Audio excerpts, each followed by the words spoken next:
Bonjour les amis, j'espère que vous allez bien, je suis Pascal Trefagui, on est à Rio de Janeiro au Brésil, dans le quartier de Recreio dos Bandeirantes et plus précisément sur la plage du Tam Tam, la plage de la Macumba. Voilà, c'est là où se pratiquent principalement ici à Rio les religions afro-brésiliennes, dans ce contexte de métissage culturel, de métissage racial, ethnique et de métissage religieux.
Il est temps pour nous de revenir dans un deuxième épisode sur ces histoires de chakras, ces histoires d'évolution spirituelle, d'encodeurs qui nous parlent dans la tête de Goluska et des hallucinations nocturnes de Rere Gogolski, parce que c'est très courant à notre époque, c'est ce qu'on appelle le New Age, et on va voir que le New Age, c'est pas seulement une spiritualité falsifiée.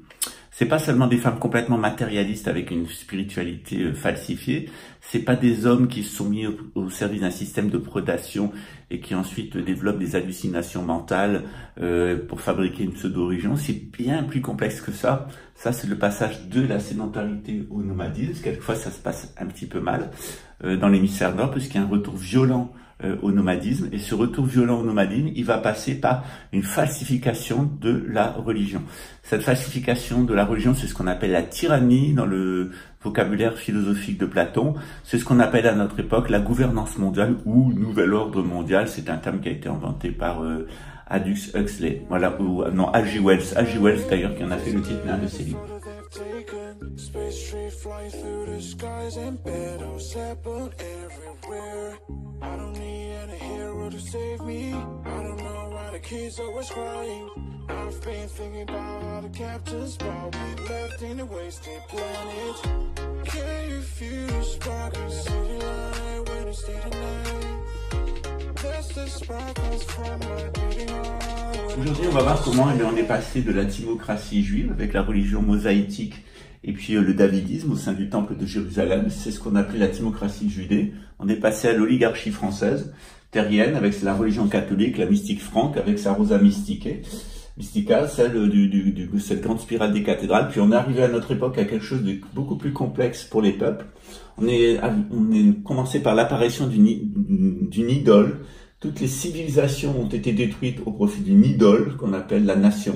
Cette nation, ce nationalisme, vous l'avez particulièrement vécu à Paris avec Philippe le Bel, mais à travers le nazisme, qui est quelque chose qui est absolument contraire au christianisme et qui est le fondement même de la société anthroposophique de Rudolf Steiner. Un petit peu avant, enfin non, même en même temps, tout ça, ça s'est fabriqué en même temps, on avait le socialisme. Alors il faut savoir que le socialisme, contrairement à ce qu'on croit, il est un espèce de pseudo-mysticisme, en particulier chez les bolcheviks. Staline était un adepte de la magie noire, avait la plus grosse bibliothèque d'ésotérisme d'Occident, et ça a donné naissance au spiritisme d'Alan Kardec, c'est-à-dire l'invocation des morts, des défunts, etc. Le nationalisme étant plutôt une espèce de démence naturaliste. Le libéralisme, avec la société théosophique, a copié les religions de l'Inde. On deviendra un petit peu plus sur elle parce que c'est elle qui a donné ces concepts de chakra et de karma. Le nationalisme avec l'anthroposophie, ils sont plus dans toute cette espèce de... Enfin, le socialisme, il est plus dans toute cette espèce de folie de réincarnation. Et l'anthroposophie, alors là, on est vraiment dans la falsification totale, hein, qui amènera d'ailleurs au nazisme. Cette théosophie qui est portée par le libéralisme, jusque dans l'immeuble le plus libéral au monde, c'est l'immeuble des Nations Unies, qui a été offert par la Fondation Rockefeller à New York, eh bien, il est lié à ce qu'on appelle le sionisme internationaliste. C'est le sionisme mondialiste. Alors, ce sionisme-là, il n'a absolument rien à voir avec les Juifs, il n'a rien à voir avec l'État d'Israël. C'est une autre vision, celle de la couronne britannique. C'est pour ça que je vous ai indiqué Londres. On en arrive, eh bien, à la grande tyrannie dans laquelle on rentre, qui est organisée par l'Union européenne, les USA, le massacre d'Israël qui est en cours, et hélas, depuis la Suisse avec les psychopathes Rastaboubou. C'est un espèce de totalitarisme nationalo-socialo-libéral qui va être principalement fondé sur la mutation génétique, la psychotronique, c'est-à-dire le contrôle mental de l'être humain par l'intelligence artificielle, et le transhumanisme. C'est un mélange des deux, c'est à la fois mettre du mélange génétique et des appareillages psychotroniques à l'intérieur des êtres humains pour en faire des espèces de zombies au service des tyrans qui veulent gouverner le monde depuis Jérusalem. Alors, on va parler de celui-là, tonton qui faisait Zig Heil, on va parler des bolcheviks, on va parler du dollar et des libéraux, et puis on va finir par le nouvel ordre mondial ou la gouvernance mondiale, mais ça commence en réalité par une imitation de l'Empire romain, hein.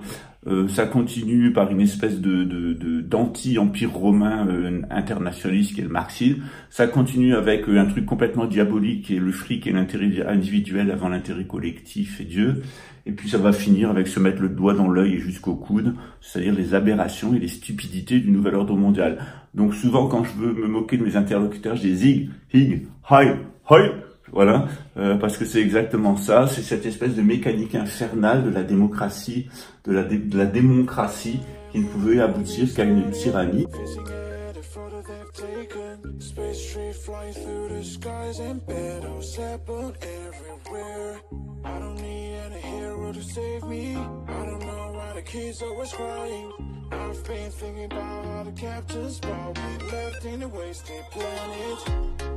Alors on va voir comment ça se... Je vous ai déjà expliqué tout ça d'un point de vue religieux, je vous ai déjà expliqué tout ça d'un point de vue politique. Ce qu'on va voir aujourd'hui, c'est qu'est-ce que ça a donné en pratique dans l'espèce de charabia spiritualiste des Gogolski et des Golumska au quotidien, et des Mimi de Marseille, on va sauver le monde avec la voiture électrique. Gogolski au diamant, 10 doigts, 11 doigts, et la spiritualité frelatée, et Golumska, et je vais me sauver mes gosses, voilà. Donc vous avez les 3 niveaux de déchets ultimes de la civilisation occidentale, c'est-à-dire des occidentaux qui se prennent pour des sauveurs alors qu'ils sont les assassins de l'humanité et de la planète, hein. S'il y a vraiment quelque chose qui doit être sauvé, c'est vraiment le monde et l'humanité qui doit être sauvé de la mentalité occidentale, de ces pseudo-sauveurs du monde, écolo-bobo. Il faut absolument sortir de la sorcellerie et du matérialisme féminin, et puis il faut sortir de cet état d'esprit de razzia, du complexe militaro-industriel et de l'espèce de spiritualité frelatée qu'il y a derrière, et qui est principalement kabbalo-maçonnique. Alors rien à voir avec la Kabbale, rien à voir avec la franc-maçonnerie, ce sont des falsifications de la Kabbale et des falsifications des rites maçonniques. D'ailleurs, il suffit d'étudier la Kabbale et il suffit de lire ou d'être initié au rite écossais pour s'apercevoir que en réalité la Kabbale et la franc-maçonnerie, c'est exactement l'inverse de ce que disent les adeptes du nouvel ordre mondial, c'est-à-dire de la gouvernance mondiale. Voilà. On se retrouve juste après le The Jailbreak. À tout de suite.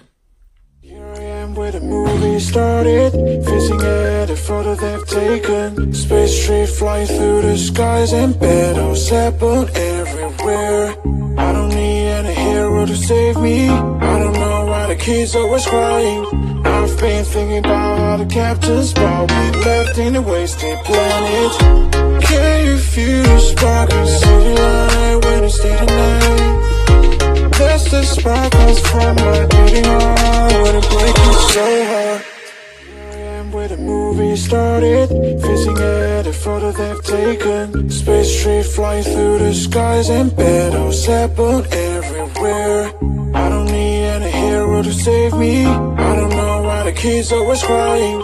I've been thinking about how the captors brought we left in a wasted planet. Can you feel the spark in city light when it's day to night? That's the spark comes from my beating heart when it breaks so hard. Bien entendu, je ne compte pas tout dire dans une simple vidéo de 30 à 40 minutes, ni de 10 minutes encore moins.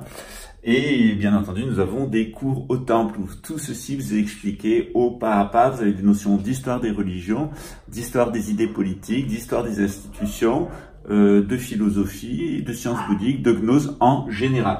Ce qu'on va voir aujourd'hui, eh bien, c'est que ces grandes idéologies dont je vous ai parlé, elles ont naissance à des monstruosités. Ces monstruosités sous fond de concert de chiens habituels à Rio.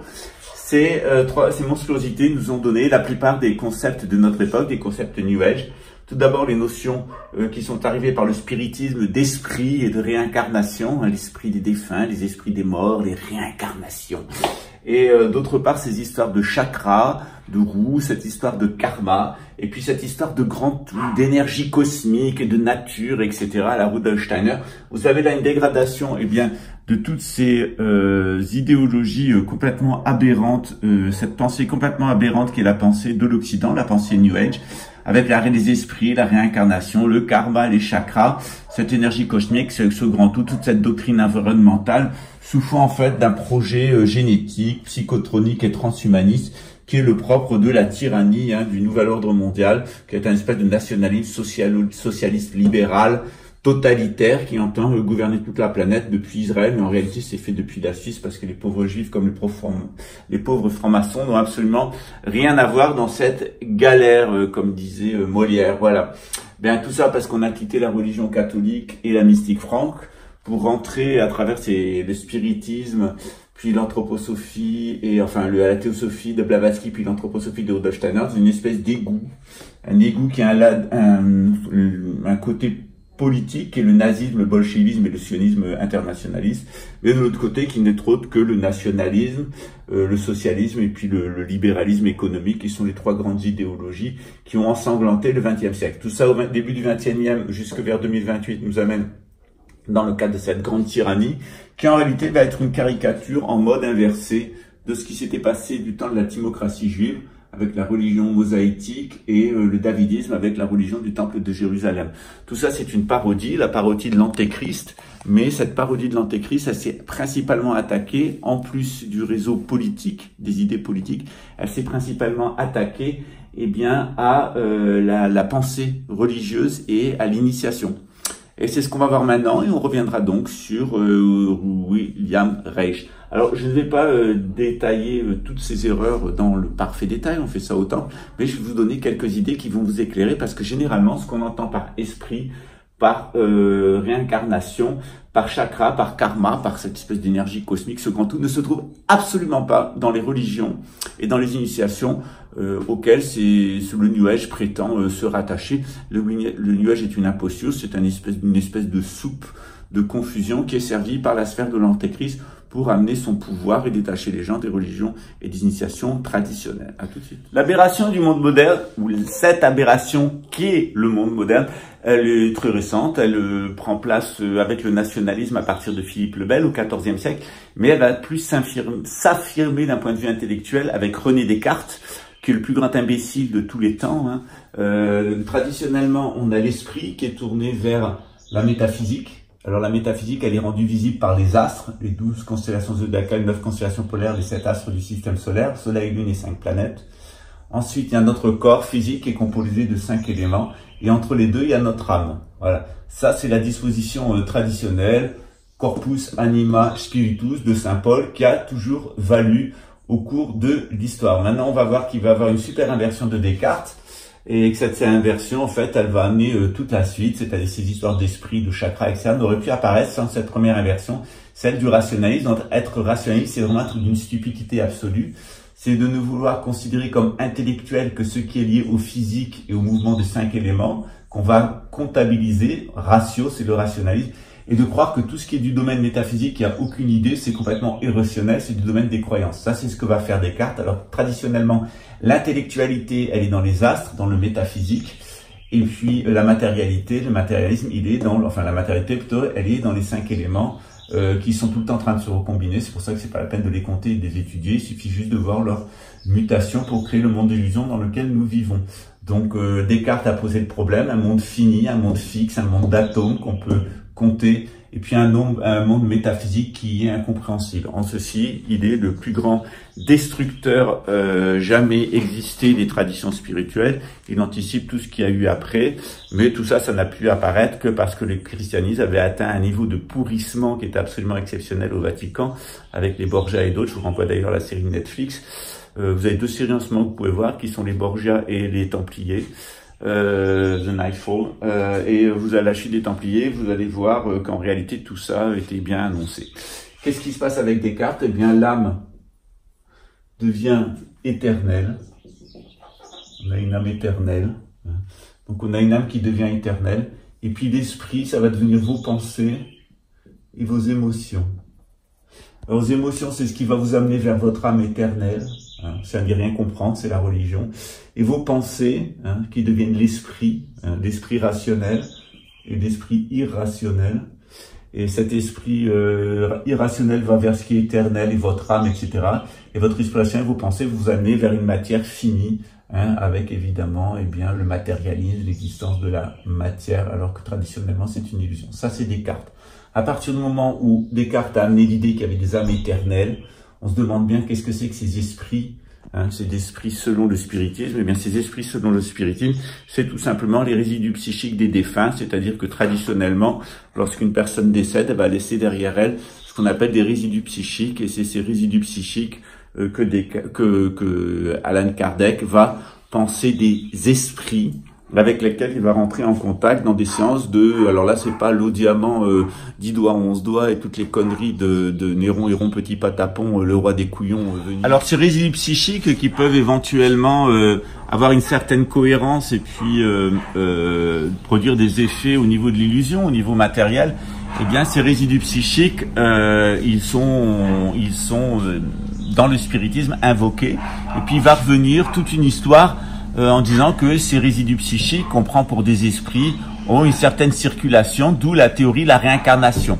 Donc traditionnellement, on dirait qu'il y a des résidus psychiques qui vont vers qui ont tendance à contaminer les gens et à se dissoudre, à aller vers les enfers. C'est ce qu'on dit traditionnellement, c'est ce qu'on appelle les mânes ou ce qu'on appelle les résidus psychiques qui vont vers leur dissolution. Dans l'inversion cartésienne, eh bien, ces mêmes résidus psychiques vont devenir des esprits qui vont se réincarner. Donc, quand on vous dit que vous êtes une réincarnation comme notre chère copine Golumski, qui était la réincarnation de la plus grande déesse, du plus grand temple d'Isis de toutes les Égyptes, c'est ce qu'elle nous racontait, eh bien, en réalité, ce qu'elle veut dire, c'est qu'elle avait des résidus psychiques démoniaques qui venaient très certainement de cette époque-là. Mais comme elle n'a pas le bagage, comme elle n'a pas la connaissance et qu'elle est embarquée dans son ego, elle prend son moi fondamental, son soi, pour les résidus psychiques, c'est-à-dire les sous-personnalités. Et à partir du moment où on est rentré dans ce cirque des esprits et de la réincarnation, eh bien, on va continuer avec le reste. Et le reste, c'est quoi? Eh bien, c'est ce que va amener la société théosophique. C'est une histoire de karma absolument délirant, c'est-à-dire qu'à partir du moment où vous avez une mémoire, eh bien cette mémoire, elle va vous conditionner, voilà, là c'est mon karma, je dois le payer, etc.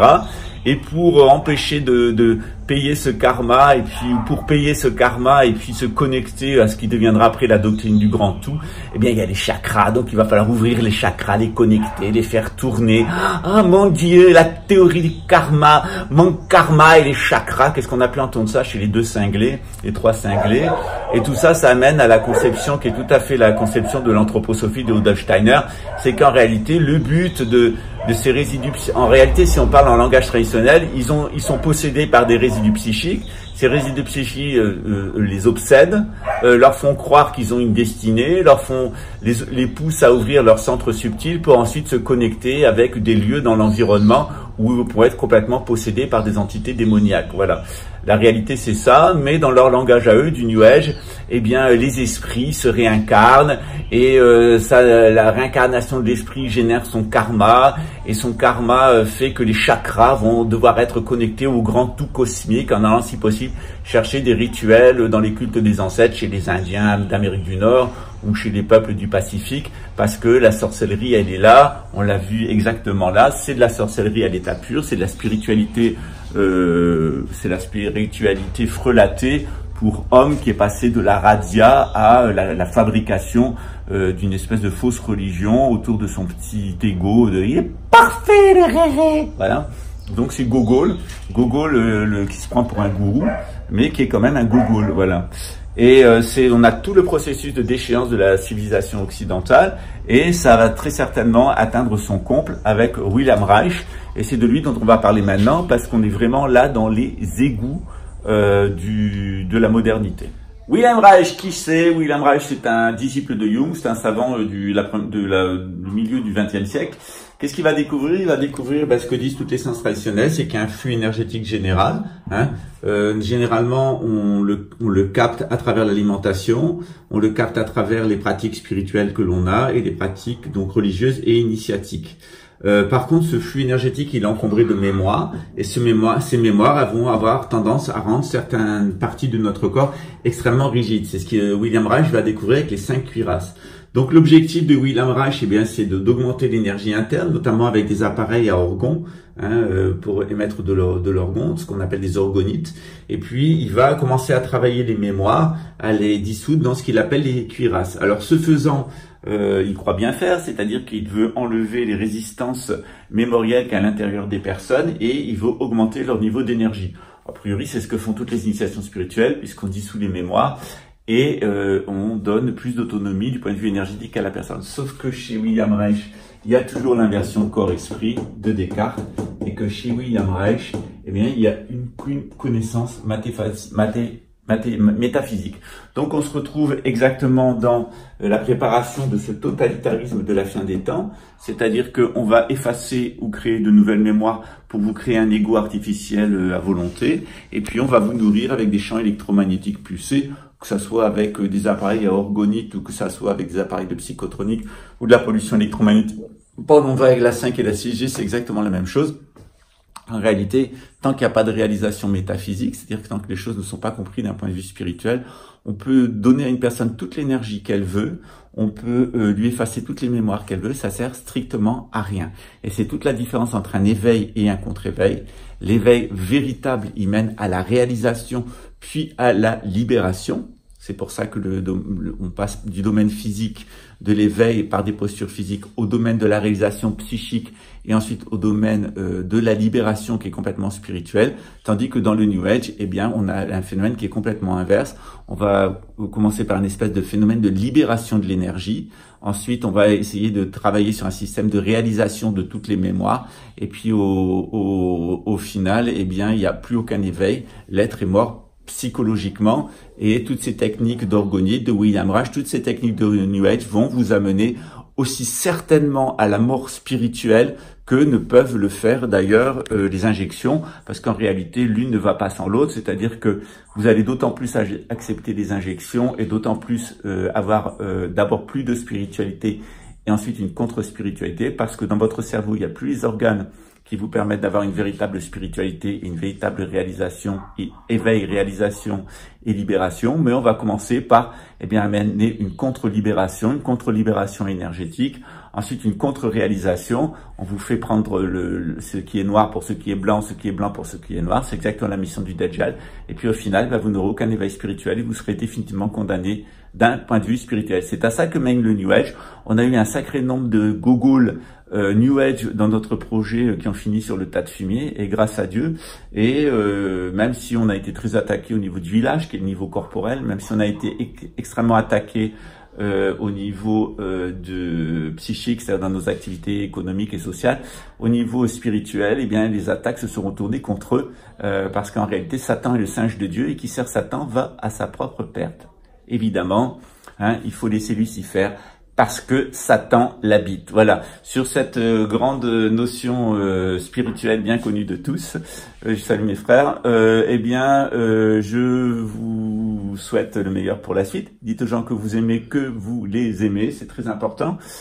Cette vidéo, elle est enregistrée le jour de la fête nationale brésilienne. Je suis en toute petite forme parce que je viens d'être opéré. Il y a d'autres vidéos qui ont été préparées et vous les recevrez vers la fin du mois de novembre, début décembre, avec le retour des activités du temple. Voilà.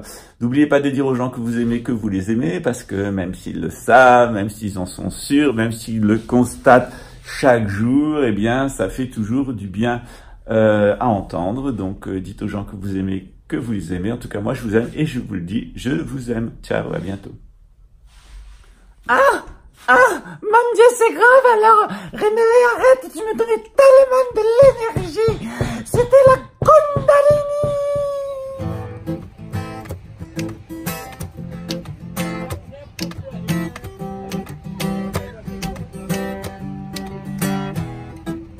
Esta noche te encontré y yo necesito decirte lo que quiero para los dos es agua y no para después. Sabe que eu te olhava o tempo todo a dançar, esperando o tempo certo pra te convidar. Já imaginando, desenhando na minha mente, você bem pertinho, vai descendo lentamente, deixando invadir a sua zona de perigo, sussurrando o que te provocar no seu ouvido. Vem dançar comigo, juntinho no meu castelo, te mostrar de vez o que eu faço, o que eu quero. É loucura, mas você deixou meu corpo sentindo o calor, fazendo eu perder o meu ar.